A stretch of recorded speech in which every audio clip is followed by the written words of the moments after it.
Next, the chair recognizes the gentleman from California, Mr. Lieu. Thank you, Madam Chair, and thank you to all the witnesses who are here today, as well as for your expertise. I just want to first say that mandatory minimum sentences are stupid. And they're stupid because we stupidly force every fact pattern, every individualized case into these rigid little boxes that don't reflect reality.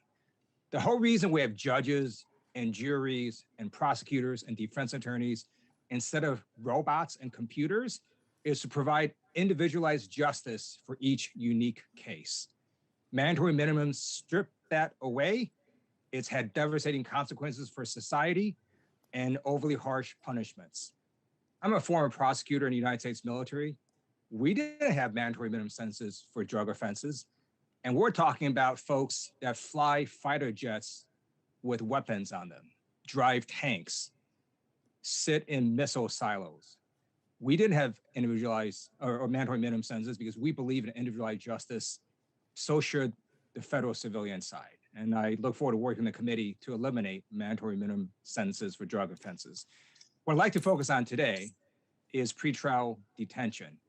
And Professor Barco, you had mentioned in your witness statement a section on pretrial detention, and you state that individuals detained pretrial are more likely to plead guilty than defendants who are not detained, and that pretrial detention also leads to longer sentences regardless of a defendant's risk, crime, or criminal history.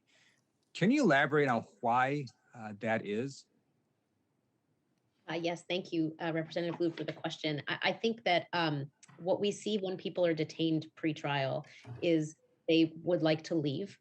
And so they will take what it's an even more coercive plea bargaining environment than for someone who's not detained.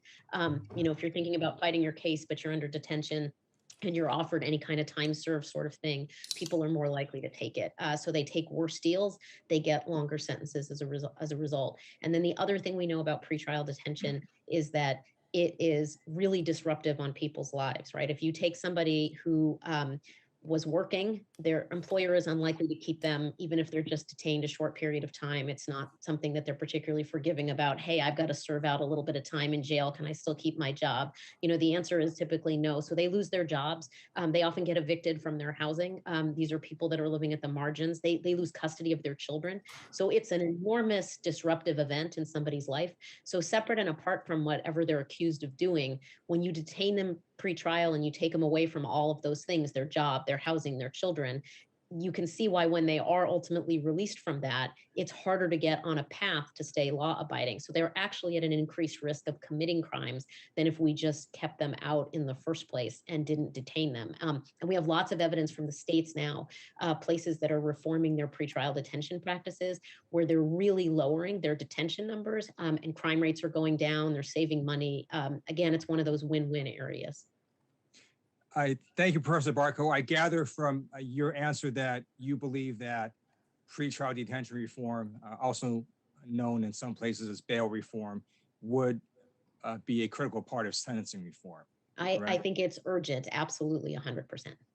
Thank you. I also note that pretrial detention has skyrocketed in the federal system from 19% in 1985 to 75% in 2019.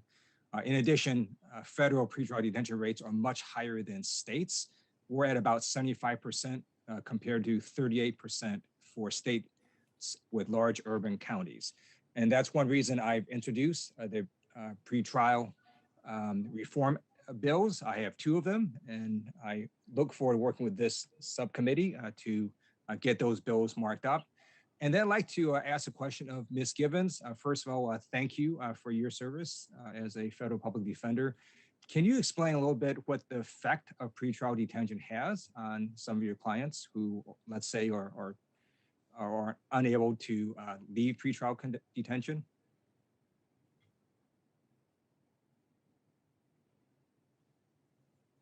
Pretrial detention in the federal system has a devastating effect. I agree with Rachel Barco wholeheartedly. It affects families, their lives, employment.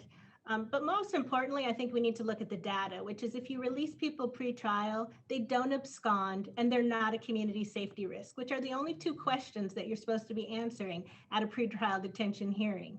And the evidence just doesn't suggest that these people represent those two risks. We could save a lot of money and divert people into drug treatment and mental health treatment before detaining them. Thank you so much, and I yield back. The gentleman yields back.